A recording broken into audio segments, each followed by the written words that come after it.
अस्सलाम वालेकुम। Hi guys, आप देख रहे हैं फन ऑफ फूड।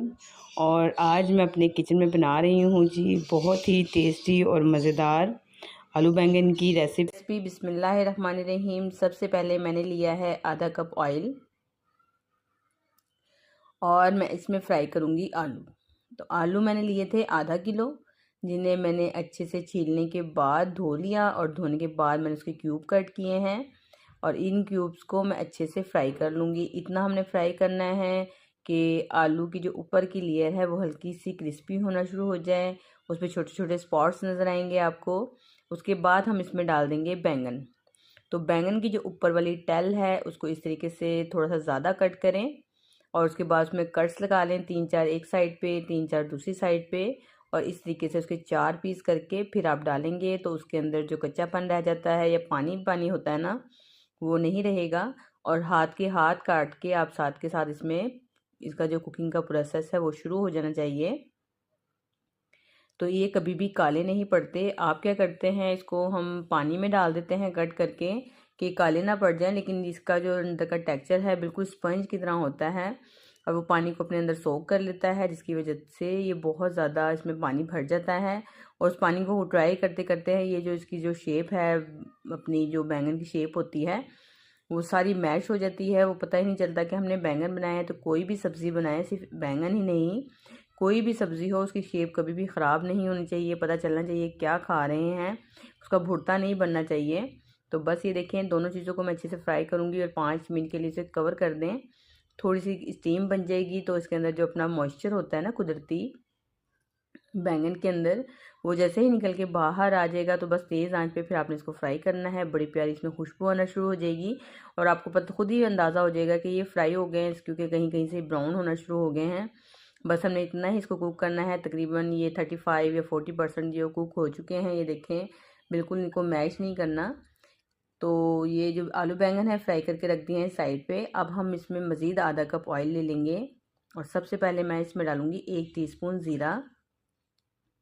ज़ीरा जो है इसको हाज़मेदार भी बनाता है और बड़ा अच्छा इसका फ्लेवर होता है। 7 से 8 मैंने साबुत वाली लाल मिर्चें ली हैं। 1 टीस्पून मैंने लिया है कुटा हुआ धनिया और 1 टीस्पून ही मैंने इसमें डाली है कुटी हुई सौंफ। तो धनिया, सौंफ, ज़ीरा, जो लाल मिर्चें हैं, बहुत अच्छा फ्लेवर लेकर आएंगे।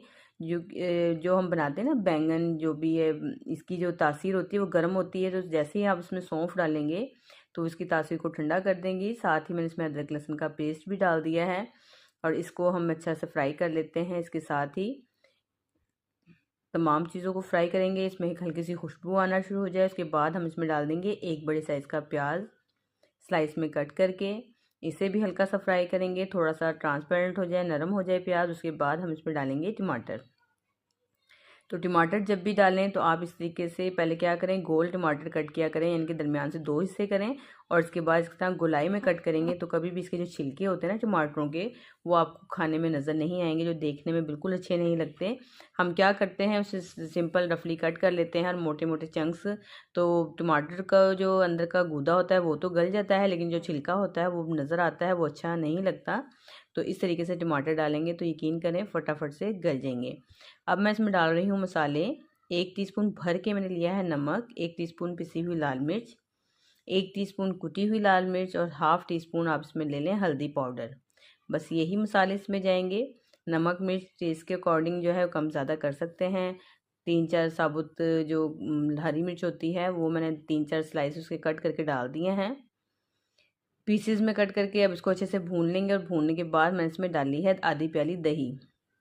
थोड़ी सी यहाँ से वीडियो स्किप हो गई है, तो बस सिंपल मैंने इसको देखें ये इतनी दही डाली है, आधी प्याली जितनी, और डाल के हमने इसको भूनना नहीं है। मसाला मैंने एक मरतबा भून लिया है, लेकिन दही डाल के हमने इसको भूनना नहीं है। इसी पानी के अंदर, दही के पानी के अंदर ही हमने डाल देनी है ये सब्ज़ी, आलू और बैंगन।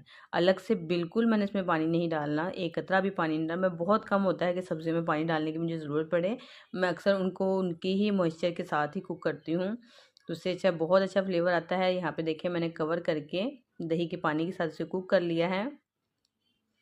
कम से कम 5 से 7 मिनट, 10 मिनट इसको कवर कर दें और बस इसको देखें तेज़ आंच पे अच्छी से अब इसकी भुनाई कर लें। बिल्कुल ये आलू जो हैं सॉफ्ट हो गए हैं और ये अच्छे से भुन गए हैं। ऑयल जो है ऊपर नज़र आना शुरू हो गया है। अब इसमें हम हरा धनिया, हरी मिर्ची डाल देंगे और मज़ेदार से जो आलू और बैंगन है वो तैयार हैं। सौंफ का, धनिए का, ज़ीरे का जो फ्लेवर है वो बिल्कुल एक अचारी सा फ्लेवर इसमें खुशबू फैली हुई है। बहुत अच्छा इसका फ्लेवर आएगा। और जो भून के हम बनाते हैं ना आलू बैंगन, उसके अंदर उसकी वजह से भी इसमें एक बड़ा अच्छा सौंधापन आ जाएगा। बस यहाँ पे चूल्हा बंद करके इसे कवर कर दें। और मैं हमेशा की तरह 8 से 10 मिनट को ज़रूर हांडी को, खाने को कवर करके रखती हूँ। उसके बाद मैं इसको डिश आउट करती हूँ। और यहाँ देखें, बिल्कुल ये मैश नहीं हुए, कितने अच्छे मसालेदार हैं और भुन के खूब मज़ेदार से आलू बैंगन बन के तैयार हुए। तो कैसे बच्चे हों बड़े हों सब इसे शौक़ से खाएंगे। कौन कहता है कि जी बैंगन ये बच्चे नहीं खाते या घर में हस्बैंड नहीं खाते। इस तरीके से बनाएं। बस इस चीज़ का ख्याल रखें कि जो भी आप सब्ज़ी बनाएं वो कभी भी मैश नहीं होनी चाहिए, उसका भुर्ता नहीं बनना चाहिए। उसकी शक्ल से, शेप से पता चलना चाहिए हम क्या खा रहे हैं और कैसा बना हुआ है। तो मैं उम्मीद करती हूँ आपको आज की रेसिपी ज़रूर पसंद आई होगी। अगर आपको मेरी रेसिपी पसंद आई है तो सबसे पहले तो लाइक बनता है, इसको लाइक ज़रूर करें। चैनल पर नए हैं चैनल को सब्सक्राइब कर लें, बेल आइकन को भी प्रेस करें। तो आज के लिए इतना ही। मिलती हूँ आपसे किसी और नई वीडियो में। जब तक के लिए मुझे दें इजाज़त। अल्लाह हाफिज़।